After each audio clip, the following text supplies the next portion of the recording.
Hello, welcome to the Life Skills Green. In this video, I am going to deliver a lecture on the IELTS listening test in the IELTS exam.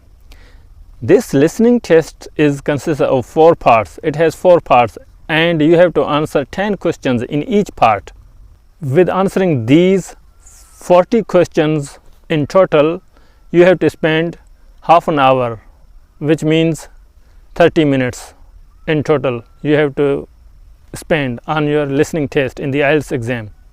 In those listening parts, you will hear different conversations and dialogues about different topics.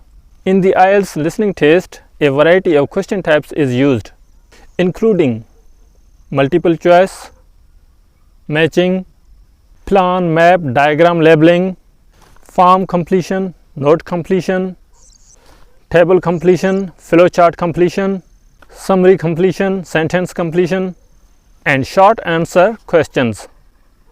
Candidates hear the recording once only and answer the questions as they listen. 10 minutes are allowed for the candidates to transfer their answers to the answer sheet. Thank you. Talk soon.